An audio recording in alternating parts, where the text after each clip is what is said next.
إلا رحمة منا ومتاعا إلى حين وإذا قيل لهم اتقوا ما بين أيديكم وما خلفكم لعلكم ترحمون وما تأتيهم من آية Aujourd'hui, on va partir sur cette recette soupe au boulgour et lentilles rouges. Donc, franchement, j'aime beaucoup les recettes du Thermomix. J'en ai essayé plusieurs et à chaque fois, j'en suis convaincue.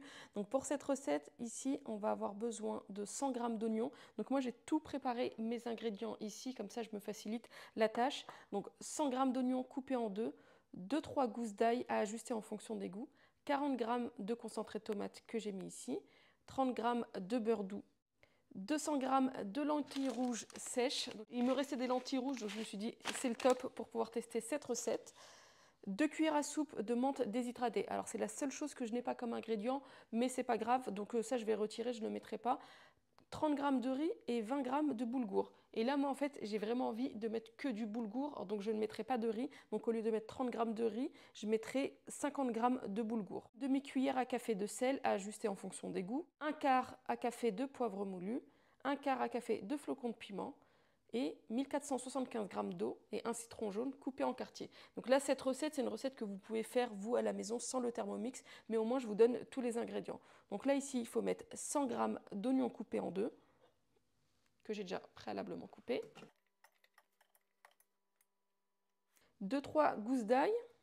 Donc les gousses d'ail sont là. Alors moi, j'aime énormément l'ail, donc j'ai mis 3 gousses d'ail. Donc si vous aimez moins, vous en mettez 2. Et vous allez voir, franchement, le Thermomix, c'est vraiment la vie. Moi, j'aime trop. Moi qui n'étais pas forcément une grande adepte, maintenant, j'aime énormément. Donc là, on met tourner ici à vitesse 5. Donc là, en fait, ce qui va se passer, c'est que là, ça mixe tout en 5 secondes. Donc là, c'est bon. Donc là, je vais racler les parois pour remettre les oignons juste en dessous. Donc si vous n'avez pas de Thermomix, vous utilisez un mixeur pour mixer le tout ou un blender. Donc il faut vraiment réadapter la recette en fonction de ce que vous avez chez vous. On va rajouter ici les 40 g de tomates concassées, 30 g de beurre doux. Et vraiment, ce qui est bien, c'est que tu as toutes les étapes et tu as juste à suivre. Honnêtement, les filles, entre vous et moi, des fois, je me tâte à devenir conseillère Thermomix. J'aime le Thermomix, en fait.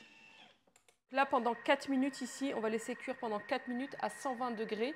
Donc là, vous, si vous n'avez pas le Thermomix, ce que vous faites, vous laissez cuire pendant 4 minutes à feu moyen dans votre marmite. On va maintenant rajouter les 200 g de lentilles rouges sèches. Là, j'ai bien 200 g. Ça, c'était de lentilles que j'avais reçues il y a longtemps de HelloFresh et que je n'avais pas cuisinées. Donc là, ça tombe bien, ça me permet de les utiliser.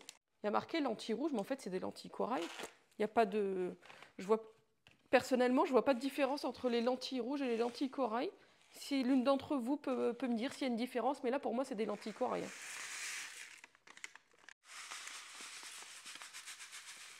La menthe, comme j'ai dit, j'en ai pas, donc je n'en mets pas. Les 30 g de riz, donc non. Et moi, je vais mettre ici 50 g de boulgour.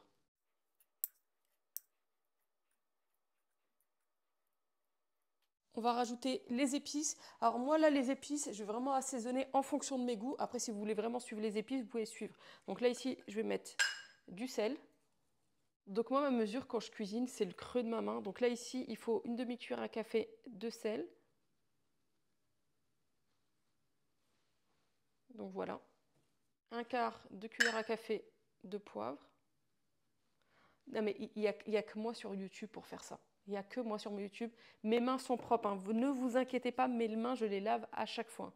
Piment. Donc là, j'en ai franchement, ça, je le prends au Maroc et c'est vraiment top. Par contre, j'en mets un chouïa parce que les enfants, en fait, n'aiment pas quand c'est trop pimenté. Et ça, c'est bien piquant, donc j'en mets vraiment un tout petit peu. Et moi, je vais quand même rajouter, donc là, dans les épices, on s'arrête à ces épices-là, mais je vais quand même rajouter un petit peu de piment doux, de la coriandre en poudre.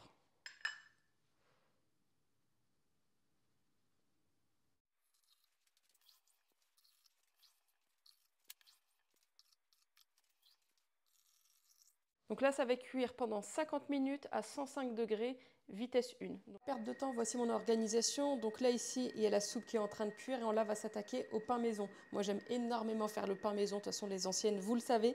Donc pour cette recette, on va faire des motlots. Et pour cette recette ici, on va avoir besoin de 250 g de semoule extra fine, 250 g de farine, et 10 g de sel. Ici, j'ai 300 g d'eau tiède et là, j'ai 50 g d'eau tiède avec 10 g de levure boulangère déshydratée. Donc là, voilà les quantités d'eau et on verra au fur et à mesure si on a besoin de mettre toute cette eau ou s'il en faut moins ou s'il en faut plus. Alors moi, c'est ce que j'utilise tout le temps, la levure boulangère déshydratée, je trouve que c'est ce qu'il y a de mieux. Après, si vous avez de la levure fraîche, c'est bien. La levure chimique, bien sûr, pas besoin de vous le préciser, c'est pas ce qu'on utilise pour faire du pain. On dirait que je vous ai fait un café au lait là. Dans mon KitchenAid, je vais verser la farine et le sel. Semoule extra fine. Je vais faire un puits ici. Vous avez remarqué que j'ai mis le sel avec la farine et la farine, je l'ai mis en dessous parce qu'en fait, la levure ne doit pas être en contact avec le sel. Donc là, on met le mélange. Je vais rajouter l'eau et il ne faudra pas tout mettre. Donc là, ce qu'on va faire, c'est qu'on va déjà mettre la moitié, même pas, les 3/4 et regardez ce que j'ai gardé.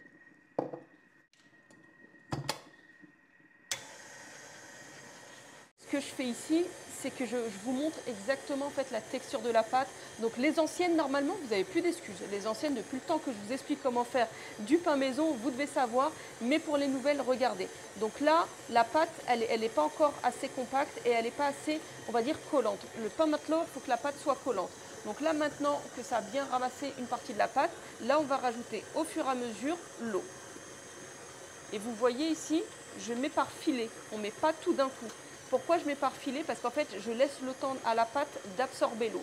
Donc là, j'attends un petit peu que la pâte absorbe l'eau. Et après, je vais rajouter. Regardez, vous avez une pâte qui est granuleuse. Donc là, on ne s'arrête pas ici. Franchement, le plus important dans un pain, dans une pâte à pizza, pour des semaines, c'est le pétrissage. Si vous réussissez le pétrissage, vous avez réussi 80% de la recette. Là, on voit déjà qu'on commence à avoir une belle texture, mais ce n'est pas encore ça. Je vais arrêter le robot juste pour vous montrer la texture, pour que vous voyez. Bien sûr, ce n'est pas la texture définitive, mais regardez. Comment est la texture? Là, ça, c'est pas du tout une texture. Là, comme ça, vous ne pouvez pas réaliser de pain, là. Donc, on va remettre à pétrir. Regardez la texture. Franchement, déjà, la pâte est bien maniable. Elle colle un petit peu. Regardez, la pâte, elle n'est pas encore assez lisse. Donc, ça veut dire qu'il faut encore du pétrissage. Donc là, moi, le robot, ça fait déjà 5 minutes qu'il pétrit. Donc, sachez à la main qu'il faut multiplier par 3 le temps de pétrissage. Donc là, si je voudrais faire du pain que je vais cuire au four, je continue à pétrir et je ne rajoute pas d'eau. Mais moi, je veux faire du matloa. Et le matloa, c'est du pain qui se cuit à la poêle ou à la plancha. Le matloa, la pâte est beaucoup plus collante. Donc là, ce que je vais faire, c'est que je vais rajouter de nouveau de l'eau. Donc là, regardez, on n'a pas encore utilisé les 350 g d'eau. Donc là, on rajoute un chouïa d'eau. Et pareil, je vais continuer en fait à rajouter l'eau en filet. Donc là, on ne perd pas de temps. Il y a ma soupe qui est en train de cuire. Vous entendez qu'avec le KitchenAid qui est en train de tourner, donc je suis en train de pétrir ma pâte. Et là, je commence à préparer ma farce pour les briques pour les enfants. Comme je l'ai toujours dit, un ramadan sans briques pour mes enfants, c'est pas un ramadan. Donc ici, j'ai mis du paprika, du sel, du curcuma. Vous verrez qu'en fait, j'utilise souvent les mêmes épices pour tous mes plats. Et là, du poivre noir.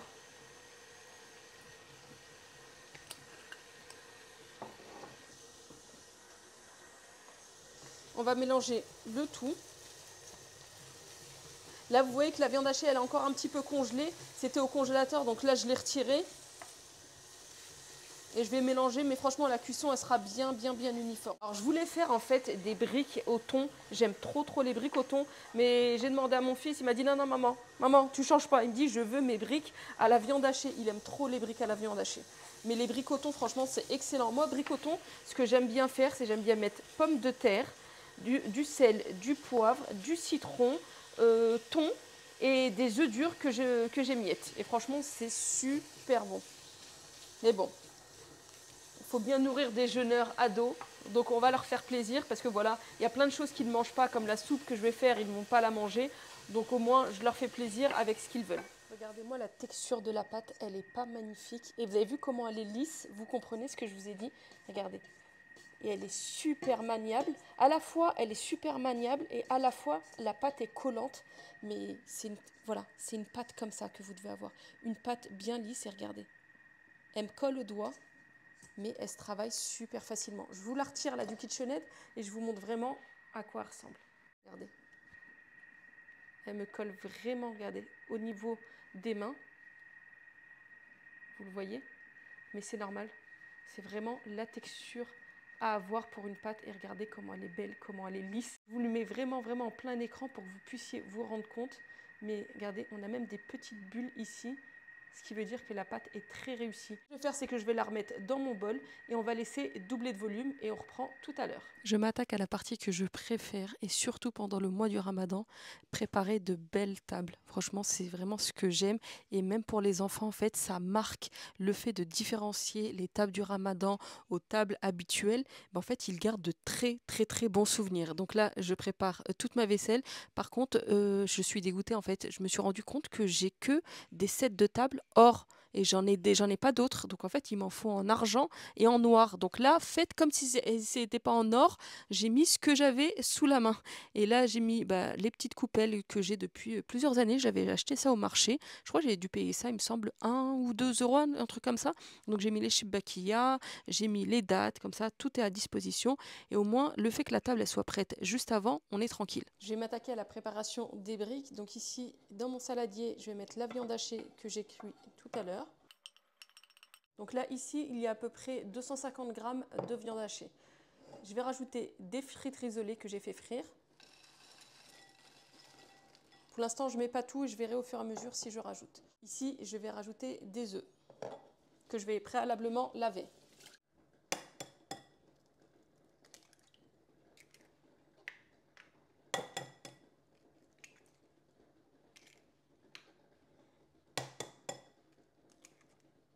Je vais mettre du poivre, du sel,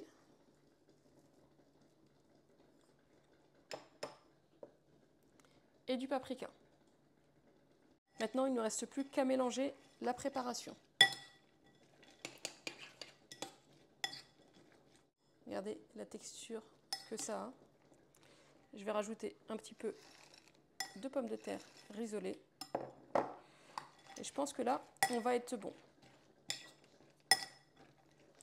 Alors pour le pliage des briques, c'est pas la peine que je vous le montre. Je vous ai déjà partagé ça dans la précédente vidéo. De toute façon, c'est la première vidéo Ramadan que je vous ai partagée. Vous avez le pliage des briques et la manière de le cuire. Donc là, je voulais juste vous partager une nouvelle recette de farce qui est idéale pour les briques et qui plaît à tout le monde et qui est super simple et très rapide et surtout excellente. Il fait une invocation à l'exaucé, oui, n'est-ce pas? Très bien. Le prophète, alayhi salatu wassalam, il a dit Amin 3 fois en montant sur le mimbar. Et en fait, les compagnons lui ont demandé pourquoi est-ce que tu as dit Amin? Amin, c'est-à-dire Allahumma stajib, Allah exauce l'invocation. Il a dit Jibril est venu et il m'a dit que celui qui vit pendant Ramadan et qui ne lui est pas pardonné, donc qui ne s'expose pas au pardon d'Allah, qui ne fait pas les causes pour être pardonné, qu'il soit humilié. Et le prophète a dit Amin. Vous savez, c'est quoi l'humiliation? Vous prenez à la légère l'humiliation? Quand quelqu'un est humilié, il ne peut même plus marcher dans l'endroit où il habite. On lui haraque sa réputation. C'est vrai, c'est pas vrai? Humilié. Et qui fait cette doua contre lui? Le prophète alayhi salam. Pourquoi? Parce que monsieur, ou parce que madame, ou mademoiselle, n'a pas profité de Ramadan. Dites-moi, est-ce que vous êtes comme moi quand vous cuisinez, vous aimez écouter des podcasts ou vous êtes plutôt team musique? Moi aussi, j'écoute de la musique, on va pas faire l'hypocrite. Ou est-ce que vous êtes team rien du tout? Tu cuisines en silence, juste toi et ta cuisine.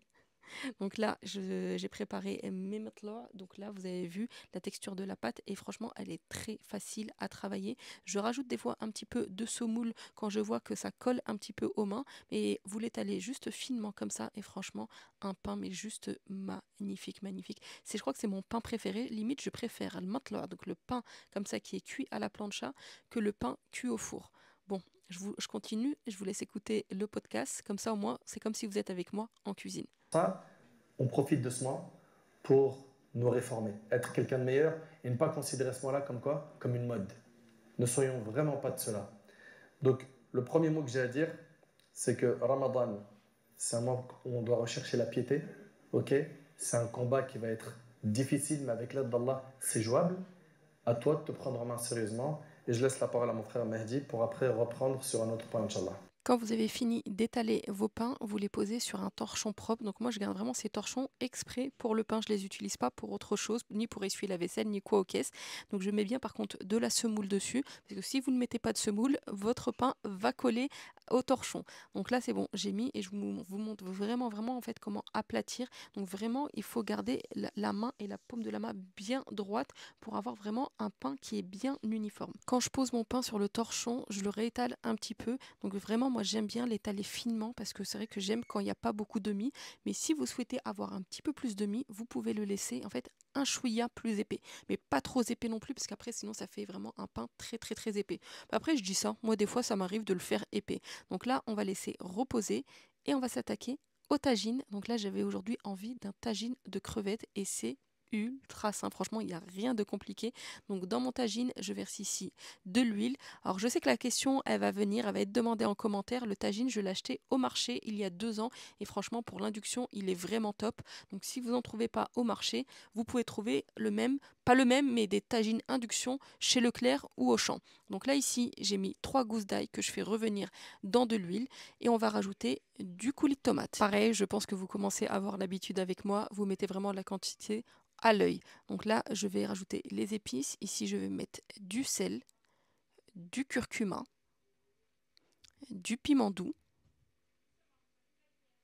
du cumin. Alors le cumin, vous en mettez un petit peu, ça va donner un bon goût à vos crevettes. Vous en mettez pas beaucoup. Hein.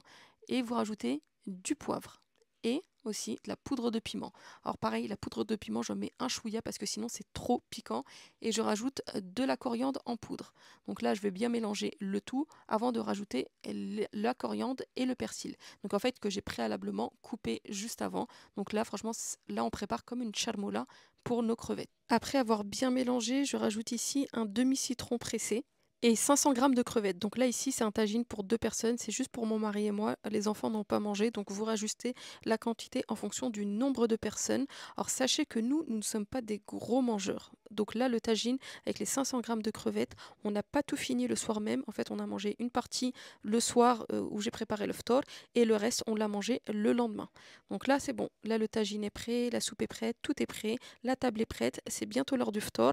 Il ne me reste plus qu'à faire cuire les matloa. Donc là, franchement, un bon repas, bien gourmand, bien garni, sans aucun gâchis. Alors je sais qu'il y a cette facilité derrière un écran souvent de juger en fait nos contenus par rapport à ce qu'on partage, par rapport aux recettes qu'on partage, de dire oui ce n'est pas le mois de la bouffe, ce n'est pas le mois de l'excès, mais arrive un moment, bien sûr je suis complètement d'accord, ce n'est pas le mois de l'excès, il ne faut pas qu'il y ait de gâchis, mais on est quand même obligé de nourrir des jeûneurs et c'est une sadaqa de nourrir des jeûneurs. Donc moi j'ai des enfants à nourrir, j'ai mon mari, j'ai moi-même, donc voilà on est 4 personnes à faire le jeûne à la maison. Donc tant qu'il n'y a pas de gâchis, tant qu'on ne jette pas, c'est le principal. Et j'ai envie de vous dire, par exemple ici, on a eu ici un tagine crevette, la soupe de boulgour et des briques. Voilà, c'est les 3 seules choses qu'il y a eu. Le tagine et la soupe, en plus, j'en ai fait en quantité assez importante. Bon, c'est un grand mot, mais pour nous, c'est une quantité assez importante. Donc le lendemain, il me restait tagine et la soupe et je n'ai pas eu besoin de recuisiner le lendemain. Bon, ça y est, c'est bon. J'ai tout fini. Le ftor est prêt. Je vous présente ma table de Ramadan que vous avez vue en début de vidéo. Et franchement, comme je vous l'ai dit, je le répète, en fait, nous ne sommes pas ici dans l'ostentation pour montrer, pour entre guillemets, se vanter. C'est juste, voilà, un partage de recettes. Il faut prendre ça comme un partage. Il faut garder le bénéfice du doute. Après, je peux comprendre que certains n'aiment pas, mais j'ai envie de vous dire, après, si vous n'aimez pas, quand en fait vous cliquez sur une vidéo ma table de Ramadan, vous savez forcément qu'il y aura des recettes qui seront partagées. Donc je vois pas aussi l'intérêt de l'autre côté de regarder ce genre de contenu si c'est pour être là, juste pour critiquer. Là, la seule chose que je peux vous dire, c'est qu'on a très très bien mangé. Le tagine était super bon, le matla était excellent. Franchement, un régal, un régal. N'hésitez pas à tester les recettes, à me faire un retour, me dire si vous avez aimé les recettes. Et finalement, les briques, je les ai fait en cigare, je les ai pas fait en triangle parce que je voulais me débarrasser des feuilles de briques. Celles qui ont vu ma dernière vidéo de Ramadan, vous savez de quoi je parle. Bon, je vous fais de très très gros bisous. Je vous dis à très vite pour une prochaine vidéo. Sahaf Torkom, prenez soin de vous et profiter de ce mois béni, car ça va bientôt se finir. C'est passé tellement vite. Là, on a déjà fait presque une semaine et demie de Ramadan et subhanallah. Mais bon, allez, je fais de gros bisous. On va pas être nostalgique dès maintenant. Je fais de gros bisous et je vous dis à la prochaine. Prenez soin. فبأي آلاء ربكما تكذبان يسأله من في السماوات والأرض كل